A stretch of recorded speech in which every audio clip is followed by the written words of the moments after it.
Est-ce qu'on peut acclamer notre Dieu? Amen, amen, amen. Dieu est bon, n'est-ce pas? Alléluia. Est-ce que vous avez dit bonjour à celui qui est à votre gauche, à votre droite?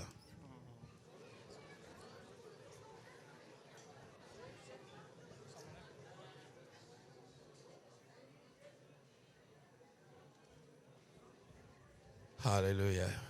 Faites-le bien, hein?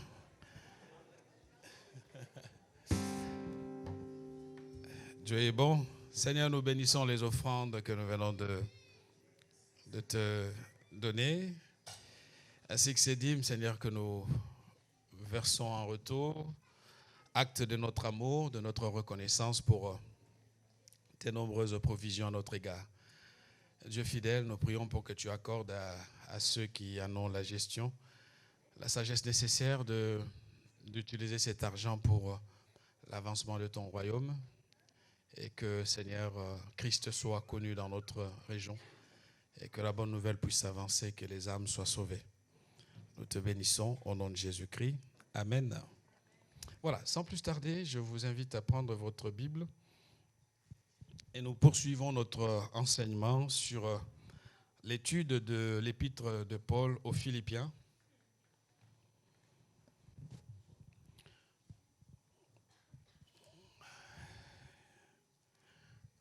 Voilà, c'est au chapitre 2, nous allons prendre les versets 1 à 11 et on va s'attarder sur la déclaration, sur la demande insistante de l'apôtre Paul au verset 2 qui dit « Rendez ma joie parfaite ». Donc c'est ce que j'ai retenu comme thème. Ce qui est bien quand on prêche un livre, c'est qu'on est obligé de traiter tout ce qui arrive dans le livre et cela nous permet d'enseigner des vérités de la parole de Dieu qu'on y trouve. Nous lisons d'abord le texte. Si donc il y a quelque consolation en Christ, s'il y a quelque soulagement dans l'amour, s'il y a quelque communion d'esprit, s'il y a quelque compassion et quelque miséricorde, rendez ma joie parfaite. Ayant un même sentiment, un même amour, une même âme, une même pensée. Ne faites rien par esprit de parti ou de vaine gloire, mais que l'humilité vous fasse regarder les autres comme étant au-dessus de vous-même. Que chacun de vous, au lieu de considérer ses propres intérêts, considère aussi ceux des autres. Ayez en vous les sentiments qui étaient en Jésus-Christ, existant en forme de Dieu, il n'a point regardé son égalité avec Dieu comme une proie à arracher. Mais il s'est dépouillé lui-même en prenant une forme de serviteur, en devenant semblable aux hommes, et il a paru comme un vrai homme. Il s'est humilié lui-même, se rendant obéissant jusqu'à la mort, même jusqu'à la mort de la croix. C'est pourquoi aussi Dieu l'a souverainement élevé et lui a donné le nom qui est au-dessus de tout nom, afin qu'au nom de Jésus, tout genou fléchisse dans les cieux, sur la terre et sous la terre, et que toute langue confesse que Jésus-Christ est Seigneur, à la gloire de Dieu le Père. Nous allons prier. Notre Père, nous te remercions pour la joie d'être dans ta maison. Nous te remercions pour ta parole parce que nous savons qu'elle est puissante et qu'en cet instant, nous sommes réunis. Seigneur, tu vas nous parler encore aujourd'hui au travers de ce qui est écrit dans ta parole. Seigneur, tu connais les besoins de notre Église et tu connais nos besoins en tant qu'individus. Nous voulons nous placer devant l'autorité de ta parole et nous soumettre, Seigneur, à sa direction pour que notre vie te ressemble et que dans notre marche de croyants, de chrétiens, Seigneur, que le comportement que nous allons afficher, montrer aux autres soit le résultat du travail profond de ta parole en nous. Étends ta main ce matin. Saint-Esprit, viens accomplir ta volonté dans les cœurs de ton peuple. Seigneur, merci de prendre le total contrôle de ce lieu. Je chasse, je détruis tout ce qui ne vient pas de toi et je prie que nos esprits soient totalement centrés sur toi, Jésus. Bénis ta parole dans le nom de Jésus. Amen. Rendez ma joie parfaite. Alors je sais que c'est une demande très, très compliquée parce que elle est quasi impossible. Je ne voudrais pas que vous disiez, mais est-ce que Gabriel se prend pour l'apôtre Paul? Non. Je voudrais que nous entendions cette phrase comme celle qui vient de Dieu lui-même, et celui qui réclame cette joie, c'est Dieu. Entendons Jésus-Christ dire, « Rendez ma joie parfaite, peuple de Livry-Gargan. » Rendez ma joie parfaite, c'est ce que Dieu veut voir lorsque son Église est réunie, lorsque ses enfants sont rassemblés, lorsque nous sommes Église réunis en communauté. Dieu veut que sa joie soit parfaite. Parce qu'au fait, en venant dans l'Église, nous ne venons pas comme des personnes qui cohabitons. Je sais que c'est la mentalité ambiante où nous pouvons être des colocataires, partager un même logement, chacun mange comme il veut, parfois on peut se dire bonjour ou pas bonjour, et cette mentalité est tellement imprégnée dans les têtes des chrétiens au point qu'on oublie que ce qui fait vraiment l'identité d'une église, c'est que nos rassemblements fassent la joie de celui pour qui nous sommes là. En d'autres termes, quand Jésus jette son regard sur nous, qu'il dise « Je suis heureux de les voir ensemble ». Et je suis heureux de les voir m'adorer. Je suis heureux de les voir lever les mains pour m'appeler leur Seigneur, leur roi. Je suis heureux de les voir se lever le matin pour affronter le froid. Il y a de la pluie, mais ils sont là. Je suis heureux de les voir. Frères et sœurs, nous ne sommes pas des ennemis, nous sommes des frères et sœurs dans le Seigneur. Et j'aimerais que nous comprenions que le choix qui nous rend frères et sœurs n'est pas le nôtre. Ce n'est pas nous qui avons décidé qu'à partir d'aujourd'hui, tu vas être mon frère, tu vas être ma sœur. Non. Parce que si un choix était donné à certains, on aurait aimé être des frères et sœurs de certaines autres personnes. Mais voyez-vous que c'est le choix de Dieu. C'est ce que Jacques, l'apôtre Jacques, disait dans son épître en disant, vous savez, parce qu'il questionnait un peu le comportement de l'Église qui avait tendance à accorder une place de choix aux riches au mépris des pauvres. Et il va se retourner vers les chrétiens pour dire, écoutez, vous aimeriez qu'il y ait des riches, mais ils ne sont pas là. Ces gens-là que vous ne voulez pas accepter parmi vous, ils sont pauvres, ils sont sales, ils sentent, ils sont peut-être pas les critères des amis que vous aimeriez avoir, mais pour Jacques de dire, c'est le choix de Dieu. Vous savez, si je dois vous aimer ou si je vous aime, ce n'est pas parce que je le veux, c'est parce que Dieu me dit de le faire. Et c'est parce que c'est son choix. Alors, vous êtes le choix de Dieu. Voilà pourquoi je me réjouis, je vous regarde avec amour. Je sais que Dieu ne se trompe pas. Frères et sœurs, Dieu ne se trompe pas. Si Dieu t'a donné cette personne qui est à ta gauche, à ta droite, comme pour être ton frère, ta sœur, dis-toi, Seigneur, ton choix est le meilleur. Et si nous agissons comme ça, nous vivons comme ça, nous vivons l'Église avec cette vision, alors le Seigneur sera dans la joie. Il dit, rendez ma joie parfaite. Faites en sorte que ma joie soit comblée. Faites en sorte que ma joie soit parfaite parce que je suis fatigué de vous voir et de vous voir vous détester. Je suis fatigué de vous voir et vous ne vous parlez pas. Vous êtes un couple, vous êtes arrivés en mode de chacun n'adresse pas la parole à l'autre. Et puis nous sommes dans l'église. Et Dieu de nous dire, rendez ma joie en parfaite. Comment? C'est le but de notre message ce matin. L'apôtre va commencer par donner un ensemble de conseils en disant, en appelant les chrétiens à ne rien faire par esprit de parti ou de vaine gloire, il dit que vos actions soient motivées par l'humilité. On aura le temps de le développer. Et il dit, regardez les autres comme étant supérieurs à vous. Le problème de chacun d'entre nous, je ne sais pas pour vous, mais nous aimons que notre point de vue soit entendu par les autres. Et on va dire, selon moi, c'est formidable. Et on veut imposer son point de vue. En fait, il faut que tu saches que tu n'es pas le seul sur la terre. D'autres personnes existent aussi. Leur point de vue compte aussi.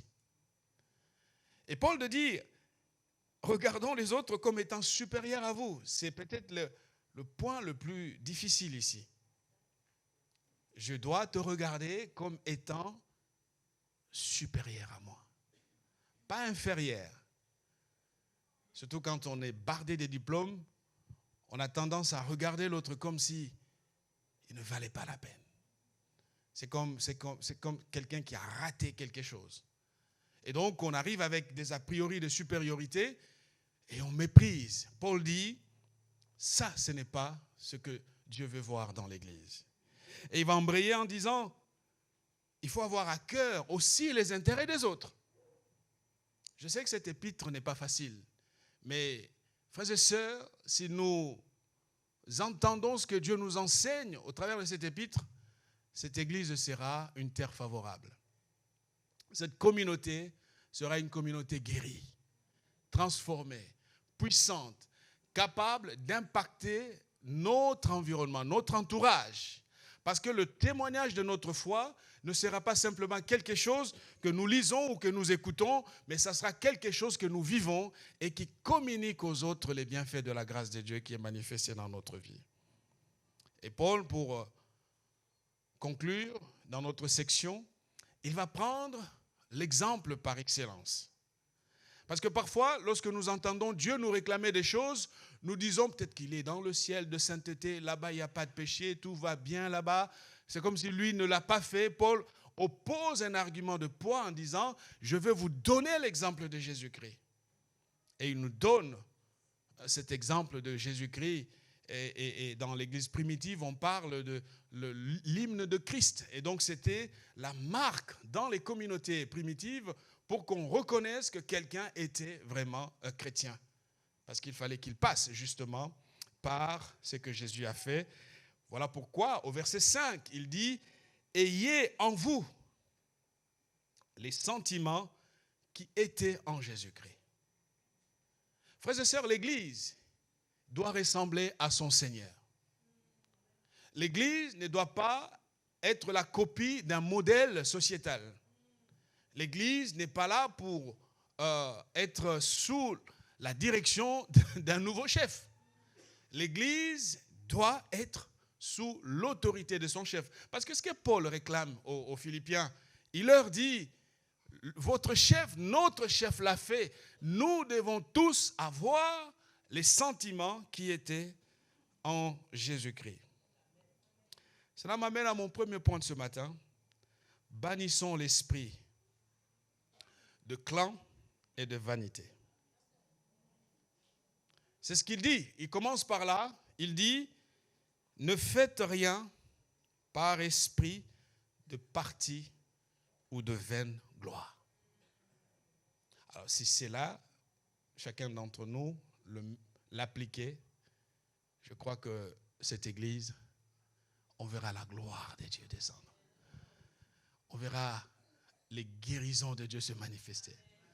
On verra la puissance. On ne cherchera pas la puissance. Parce que voyez-vous, la puissance de Dieu, elle n'a pas à être recherchée. Elle est là. Elle est au milieu de nous, mais nous l'étouffons par notre manière d'être et notre manière d'agir. Bannissons l'esprit de clan et l'esprit de vanité. Un clan, en fait, c'est un petit groupe de personnes qui ont des idées, des goûts communs. Allez, et ça arrive partout. Vous avez, dans certaines entités, vous avez, à peine vous arrivez, et en quelques minutes, vous pouvez sentir comment les gens se comportent à tel endroit. Parce que vous allez voir que ceux qui se connaissent vont se rassembler rapidement et oublier que d'autres personnes existent à côté d'eux. Ces personnes qui appartiennent à un clan aiment souvent tout faire ensemble. C'est pour cela que ça nous rappelle un peu dans la cour de récréation à l'école. Vous savez, quand il y a la récré, il y a une bande qui se retrouve sous l'arbre. Et puis voilà, et puis toi, si tu ne fais pas partie de ce groupe, tu reçois le message que tu n'es pas du tout bienvenu ici parmi eux. On aime aller ensemble au cinéma. On s'invite qu'entre nous aux anniversaires. Ah, on peut fabriquer des clans comme ça aussi. Quand il y a l'anniversaire, c'est un tel, il appelle sa bande. Quand est-ce que tu feras intentionnellement que le jour de ton anniversaire, que tu invites une partie des gens que tu connais et une autre partie des gens que tu ne connais pas de l'église? Il faut m'inviter à ton anniversaire. Vous savez, on n'aime pas voir la tête du pasteur. Non, mais au fait, nous sommes en train de produire des clans, indirectement, inconsciemment. Des gens qui aiment aller en vacances ensemble.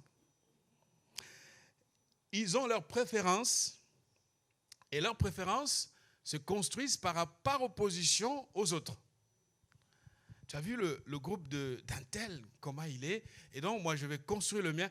Malheureusement, c'est la réalité des humains. Hein. Le problème de chaque clan, c'est que chaque clan a son chef. Il y a toujours un patron qui gère ce clan, ou une patronne, hein, quelqu'un qui est l'idéologue de ce clan. Ce sont ses idées, comment il voit les choses, comment les gens doivent se comporter. Et si tu n'es pas en odeur de sainteté auprès de cette personne, les choses peuvent mal tourner pour toi. Et dans chaque clan, il y a des lieutenants. Et puis il y a des hommes de main, il y a des exécutants. Et ils sont là pour faire le job. Alors quelqu'un me dit, mais non, ce n'est pas à l'église. Ça, ce n'est pas à l'église. Hein? Si tu regardes bien ton église, tu verras qu'il y a des clans. Au fait, c'est une forme d'organisation qui défend ses intérêts, qui défend sa logique ou qui défend son idéologie. Et quand je dis cela, je ne suis pas en train de... Parce que pour moi, je suis réaliste, hein, parce que je sais que dans toutes les églises, malheureusement. Parce que Paul, ici, ne se trompe pas. Il attaque ce principe-là. Il dit, il faut que cela cesse. Il faut que cela cesse d'exister parmi vous. Parce que là où il y a un clan, il y a aussi un esprit de clan. Hein, ça devient tout un état d'esprit. C'est pour cela que l'apôtre Paul, si vous ne le savez pas, Paul a souffert dans les églises d'Éphèse à cause de deux hommes, d'Alexandre et d'Hyménée, des anciens de l'église, qui étaient tellement forts de caractère qu'ils ont fini par prendre les églises en otage. Et quand Paul envoie Timothée, il lui dit, Timothée, ne prends pas seulement de l'eau, il y a un peu de vin, travaille ton caractère. Parce que parfois, il y a des souffrances qui peuvent naître de la vie d'une église, au point que même les serviteurs de Dieu se disent, non, je ne vais pas mourir pour ça. Je préfère autre chose. Les clans. Vous savez, ce que je dis ici n'est pas nouveau. Parce qu'il y avait des clans à Corinthe. Il y avait des clans à Corinthe. Et l'apôtre Paul ne passe pas par quatre chemins. Il attaque ce comportement des Corinthiens. Si l'église de Corinthe n'a pas excellé dans le bon sens, à part les mauvaises nouvelles qu'on apprenait de Corinthe, où il y avait une impudicité, une immoralité telle que Paul de dire, même dans le monde, on n'en trouve pas. Vous savez, ce n'est pas le fait que ça s'appelle église que c'est protégé de toute autre chose. Des clans à Corinthe ont bloqué le progrès de l'évangile. Des clans à Corinthe ont fait que l'apôtre était épuisé. Et il va le dire au chapitre qui s'affiche, chapitre 1, versets 10 à 16. Il dit, je vous exhorte, frères, par le nom. Le mot exhorter, je vous en supplie. Il y a des traductions qui disent, je vous en supplie. Ça, on en vient à supplier les chrétiens pour qu'ils changent, pour qu'ils aient un bon comportement, pour qu'ils aient une bonne attitude, pour que leur façon de voir la vie reflète à la gloire de Dieu. Il dit, je vous exhorte, frères, par le nom de notre Seigneur Jésus-Christ, à tenir tous un même langage, à ne point avoir de division parmi vous. Le mot est là, des divisions parmi vous. Quand une église est divisée, c'est fini. Changez tous les chefs que vous voulez, cette église n'ira pas plus loin. Paul qui implante l'église de Corinthe, Paul qui lance le travail, Paul qui fait le boulot, mais il est fatigué. Parce qu'il y avait des divisions. Les divisions dont on parle ici, ce n'est pas que quelqu'un est parti faire une autre église à côté. Non, pas du tout. La même église, mais au sein de cette même église, il y a des comportements compliqués. Il y en avait qui sentaient que Paul n'était pas aussi éloquent. On aime l'éloquence. Et tout cet apport intellectuel. Lorsqu'ils ont eu Apollos, ils se sont dit, mais lui parle bien. Vous savez, malheureusement, dans les églises, les chrétiens comparent les prédicateurs aussi. Moi, j'ai mon préféré, un tel. C'est bien. Mais ne le faites pas des stagiaires parce que son président va le mettre de côté. Quand on fait d'un stagiaire qui devient, vous allez lui créer des problèmes. Si le président n'est pas sûr de lui-même, il va commencer à dire, oula, celui-là, il attend de prendre un peu plus de place. Je vais le freiner un peu. Mais je sais que ça ne se passe pas ici, n'est-ce pas?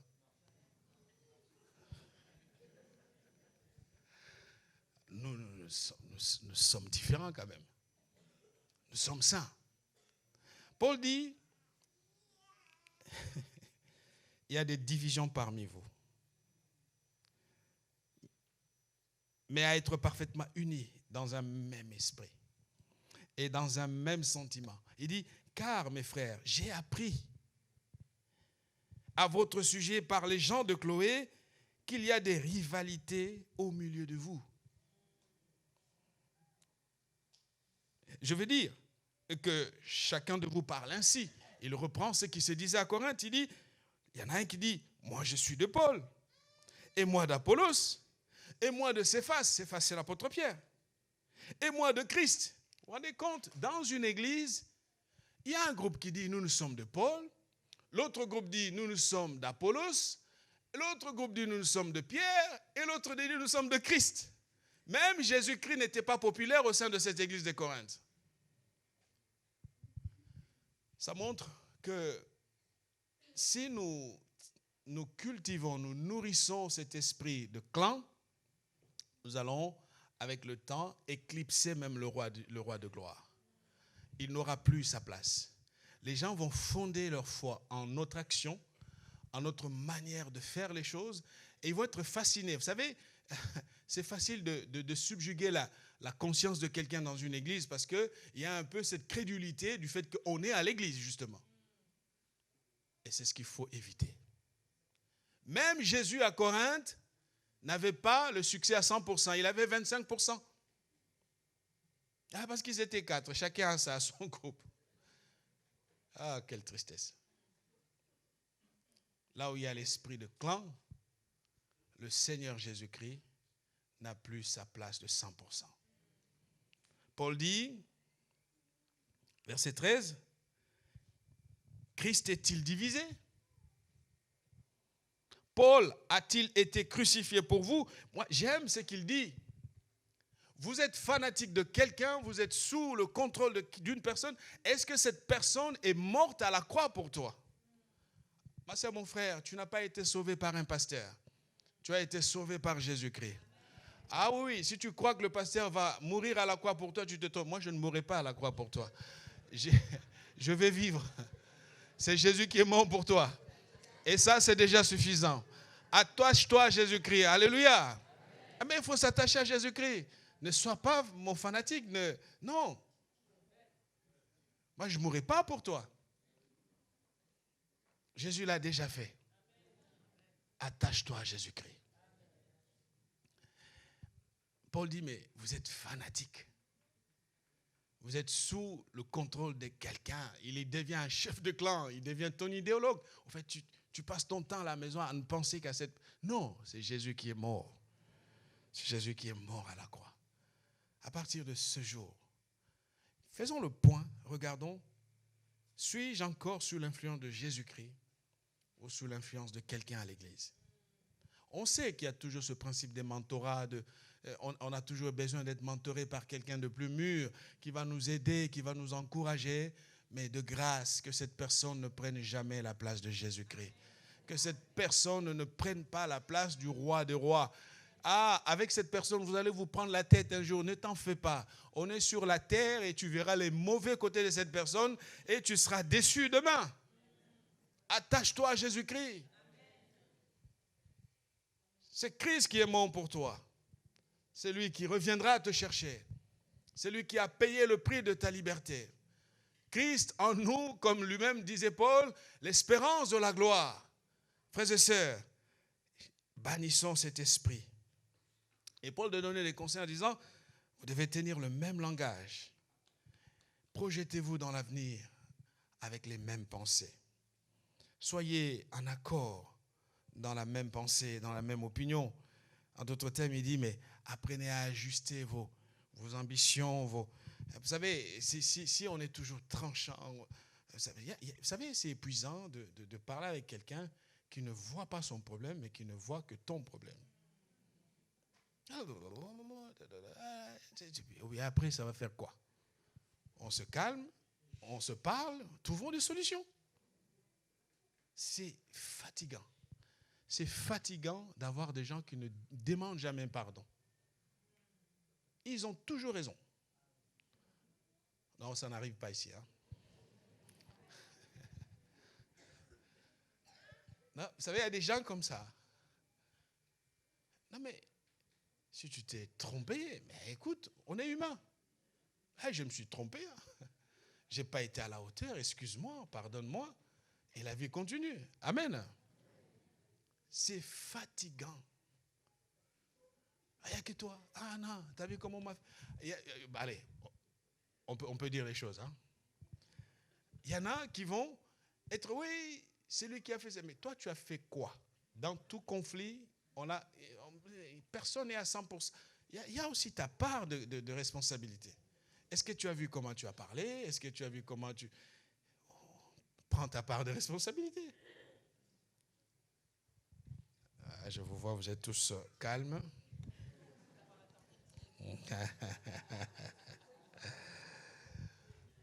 Et Paul dit, il ne faut pas qu'il y ait des divisions.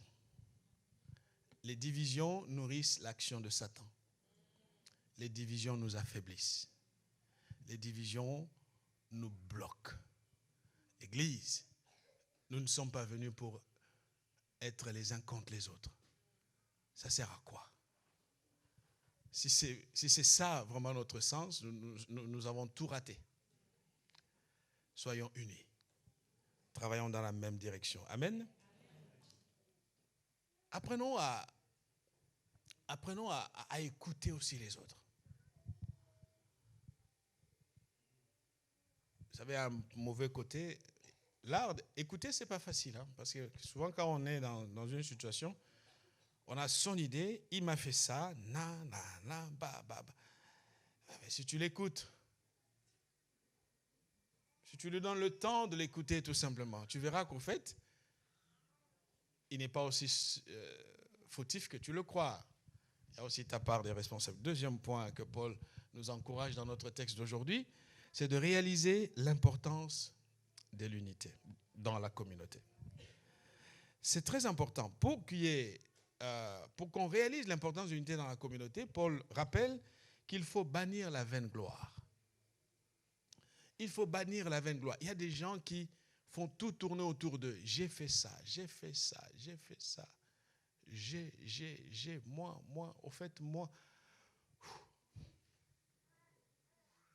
Mets un peu toi, le je, le moi de côté. Laisse le Seigneur prendre sa place en toi. Enfin, je ne suis pas là pour écouter comment tu as été grand, tu as été fait ci. J'aimerais voir Jésus grand en toi. La vaine gloire. Et on aime ça. Bon, allez, à l'église, on le fait avec subtilité. C'est par la grâce du Seigneur. Mais au fond, il utilise juste le nom de la grâce du Seigneur, la gloire de Dieu, mais il prend la couverture sur lui. Frères et sœurs, bannissons la vaine gloire. Et Luc nous dit, c'est Jésus qui dit dans Luc, chapitre 17, verset 10, en disant, vous de même, quand vous avez fait tout ce qui vous a été ordonné, dites, nous sommes des serviteurs inutiles. Nous avons fait ce que nous devions faire. Mais nous, non. On veut quand il y a ça, qui a fait ça, on signe en bas, c'est moi. Surtout avec les réseaux sociaux, ça ne nous aide pas. Hein. On m'a recommandé un livre. Je l'ai commandé, je l'attends. C'est le pasteur Georges qui m'a recommandé ce livre. Il est en anglais. Et ce livre, c'est un chrétien psychiatre qui fait un verdict. Il dit qu'au fait, 80% des leaders chrétiens sont narcissiques. 80% de responsables chrétiens évangéliques sont narcissiques. Et il précise bien. Alors j'attends le livre quand je vais le lire. Mais quelque part, il n'a pas totalement tort. On aime tous centrer sur nous. Les likes, Facebook et tout ça. Au fait, ça nourrit un côté en nous, on veut que la gloire nous revienne. Et si la gloire va sur quelqu'un d'autre,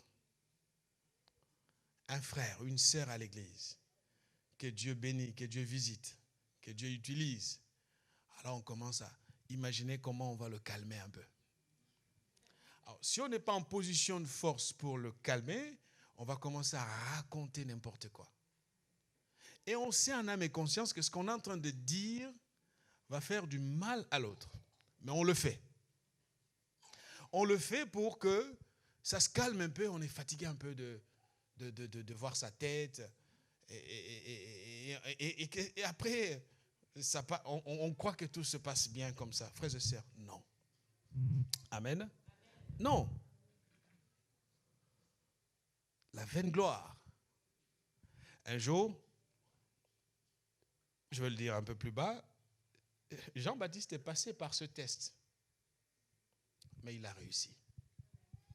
Les rivalités qui sont là, Paul dit que si nous voulons construire une communauté unie, bannissons les rivalités.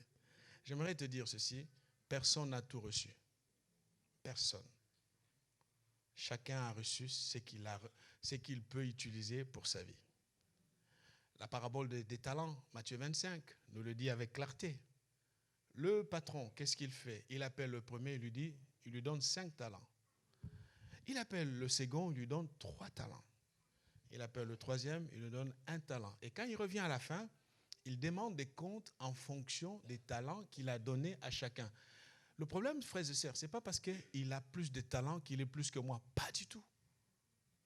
Mon talent, l'unique que j'ai reçu, si je l'utilise bien, Dieu ne me posera pas des questions sur des talents qu'il ne m'a pas donnés.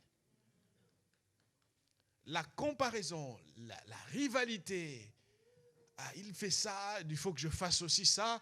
Ah, tu as vu, l'autre, il a fait ça, on va faire en sorte d'empêcher. Ah, c'est lui qui fait ça, je n'irai pas, je boycotte. Et puis on vient dimanche, on est ensemble, on est dans la même église, on est des frères et sœurs. Quand est-ce que tu prendras le temps, comme Barnabas a pris, pour soutenir le ministère de Paul? Amen. Il connaissait les apôtres, Pierre et les autres, avant Paul. Mais quand Paul s'est converti, lui, il avait le carnet d'adresse des apôtres, il avait accès auprès d'eux. Il va accompagner Paul. Et Paul devient plus fort, plus grand que lui. Mais ça ne l'a pas fait du mal. Frères et sœurs, on n'a que ce qu'on a reçu de la part de Dieu. Soutiens les autres, encourage-les, fortifie-les dans ce qu'ils ont reçu de la part de Dieu. Quand Jésus reviendra, il nous jugera en fonction de ce qu'il nous a donné. Le problème avec beaucoup de gens, c'est que les rivalités cassent la dynamique d'une communauté. Les rivalités, bannissons ces rivalités, frères et sœurs. Ne sois pas jaloux de quelqu'un d'autre. Sois en paix. Ce qu'il a reçu, c'est Dieu qui le lui a donné. Il ne prendra pas ce qui est à toi. Nourris ce que tu as reçu. Et vous savez, dans la parabole des talents, le dernier serviteur va donner des arguments en disant « Je savais que tu es méchant et qu'il a donné tout, tu redemandes des comptes, même pour ce que tu... » Et le maître lui dit, mais attends, c'est la paresse, c'est la méchanceté qui te pousse à parler de la sorte. Et j'ai prié Dieu que nous ne soyons pas comme ça. Paul dit dans 2 Corinthiens chapitre 12, verset 20, car je crains de ne pas vous trouver à mon arrivée tel que je voudrais, et d'être moi-même trouvé par vous tel que vous ne voudriez pas. Je crains de trouver des querelles. L'apôtre a peur. Et il parle aux églises, hein? Il parle aux chrétiens qui portent la même Bible, qui ont reçu le même Seigneur, qui ont reçu le même Saint-Esprit. Et qui, en plus, s'attendent à aller au ciel. Et quand ils chantent, ils disent « Jésus, viens, viens, viens ». Et Paul dit « Je crains de trouver des querelles, de la jalousie, des animosités, des rivalités, des médisances. » Même dans l'église, on médit. Des calomnies, de l'orgueil, des troubles. Voilà pourquoi quand je disais que je n'exagère pas, c'est écrit dans l'église. Et la liste fait honte. Imaginons qu'il y ait un non-croyant qui entend ça. Est-ce que c'est intéressant d'y aller? Querelle. On est en querelle avec les autres. Jalousie. Animosité. Rivalité. Médisance. Calomnie. On peut arriver même à calomnier son frère ou sa sœur. L'orgueil. Des troubles. Des troubles.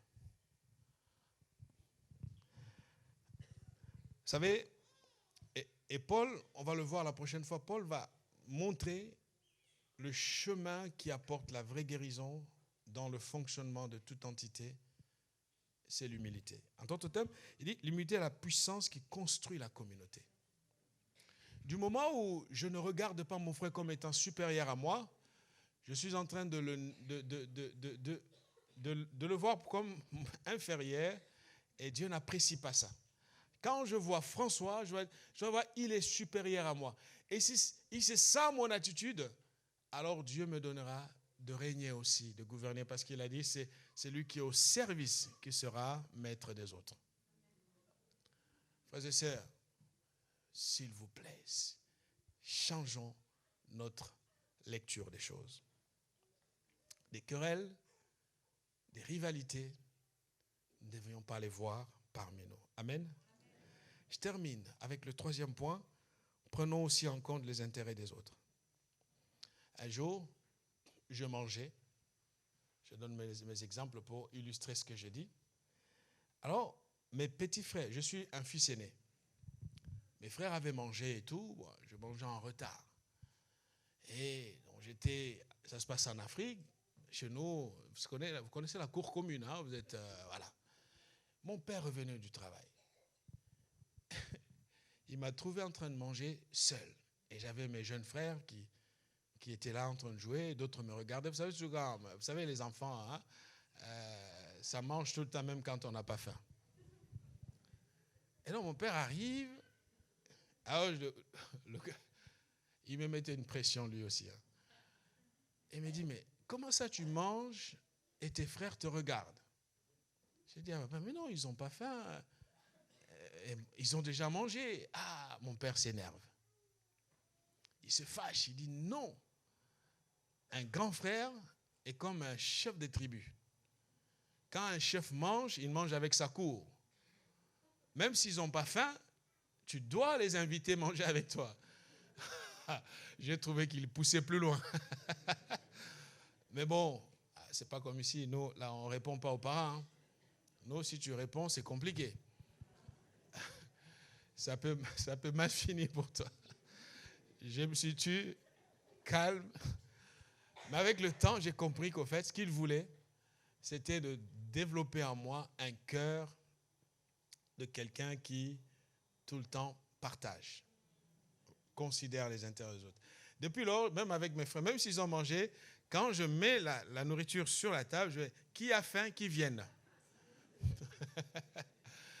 Si quelqu'un a faim, qu'il vienne. Et ce principe-là, même chez moi à la maison, on peut vous dire, en fait, je vais juste mettre la nourriture sur la table. Allez, si tu as faim, tu viens, on mange. Pourquoi cela? Parce qu'en fait, il faut avoir l'art de considérer les intérêts des autres. Paul dit que chacun de vous, au lieu de considérer ses propres intérêts, on est souvent dans ce qui est à moi, j'aimerais prêcher aussi beaucoup, j'aimerais faire ça. Ok, tu n'es pas le seul au fait. Laisse prêcher les autres. Crée un espace pour eux. Dieu les a aussi appelés. Bon, je donne un exemple de prédication parce que je suis pasteur. Prenons un autre exemple. Dans tout ce que l'on fait, ne voyons pas que nos propres intérêts. Pose-toi la question, et l'autre? Qu'est-ce qu'il peut retirer comme avantage dans ce qui se passe? Qu'est-ce que je peux lui donner? Je vous ai donné l'exemple de Jean-Baptiste dans Jean chapitre 3. Jean-Baptiste remarque ce que Jésus faisait. Et je peux vous dire que ça n'était pas facile pour lui. Parce que savoir laisser la place pour que l'autre aussi soit vu, ça demande un effort considérable de la part de celui qui pose l'acte. Et Jean ne bascule pas dans la jalousie. Jean va dire ce qui se dit dans ce qui est écrit dans ce texte, chapitre 3, versets 30 à 31. Il dit, il faut qu'il croisse et que je diminue. Alors qu'aujourd'hui, quand je vois les serviteurs de Dieu ou les chrétiens, notre Jésus ne croît plus. Il n'y a que nous qui croissons. Notre image, nos droits, notre place, alors que ça devrait être Jésus. Il dit, il faut qu'il croisse et que je diminue. Il dit, celui qui vient d'en haut est au-dessus de tous. Jean-Baptiste, celui qui est de la terre est de la terre. Et il parle comme étant de la terre. Celui qui vient du ciel est au-dessus de tous. Et la suite, vous allez le voir, Jésus entend ces paroles et Jésus va faire des éloges jamais faits envers une personne au sujet de Jean-Baptiste. Il dit, de tous ceux qui sont sortis du ventre d'une femme, Jean-Baptiste est le plus grand. En d'autres termes, celui ou celle qui est plus grand, c'est celui qui sait laisser la place aussi aux autres. Ma sœur, si dans ton couple, tu laissais un peu plus de place à ton mari, tu verras qu'au fait, la guérison de Dieu sera tangible. Vous savez, il n'y a pas que des femmes battues, il y a des hommes martyrisés aussi.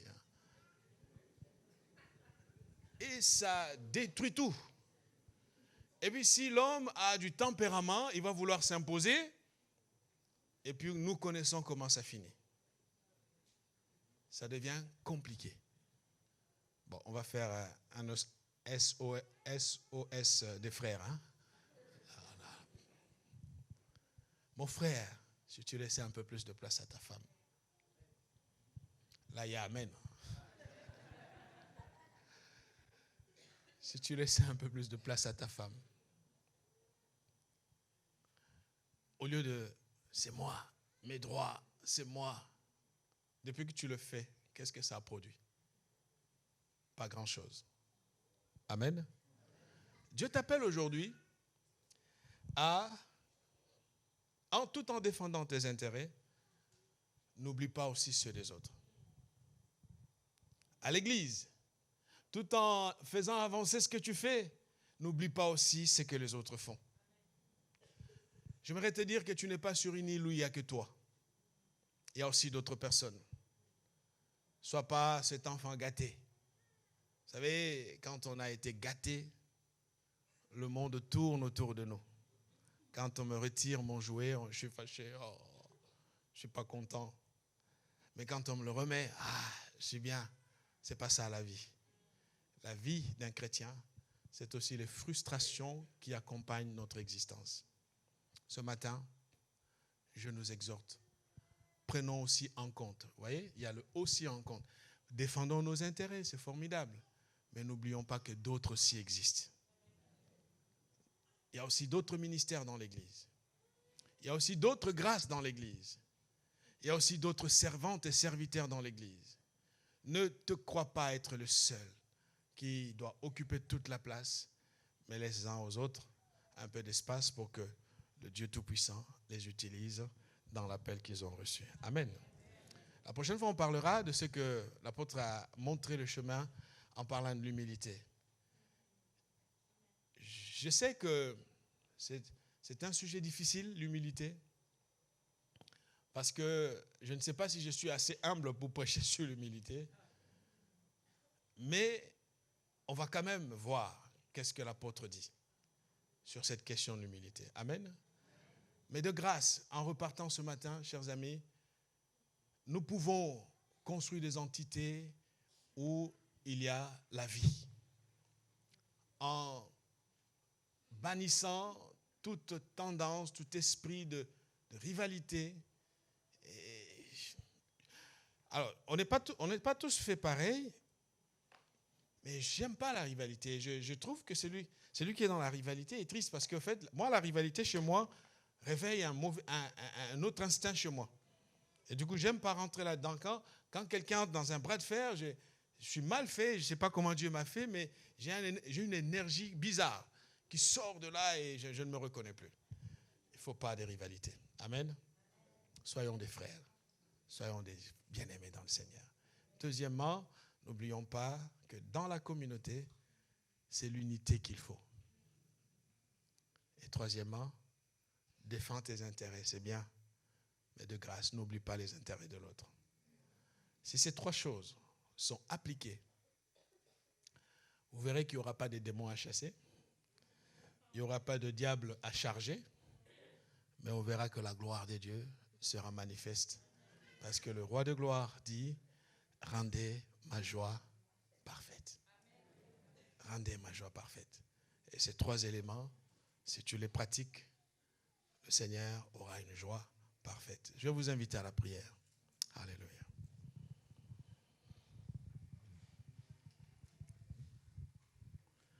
Alléluia. Là où tu es, je sais que d'une manière ou d'une autre, le Saint-Esprit t'a parlé. Je ne connais pas le fond du message qu'il t'a transmis, mais je crois du fond de mon cœur que quelque chose a pu se passer dans ton cœur. Je vais t'inviter simplement à ne jamais oublier que le Seigneur attend que tu rendes sa joie parfaite. Ne le fais pas pour les hommes, mais fais-le pour Dieu. Aime les autres parce que Dieu te demande de les aimer. Même ceux qui te font du mal, même ceux qui te critiquent, même ceux qui te méprisent. Le Seigneur nous invite à mettre en pratique sa parole. Alors si tu te reconnais quelque part et que tu vois qu'il y a des choses à changer, je te demande à te lever, je vais prier pour toi. Entre tes mains, j'abandonne tout ce que j'appelle le mien. Oh, ne permets à personne, Seigneur, d'en reprendre rien. Oui, prends tout, Seigneur. Oui, prends tout, Seigneur.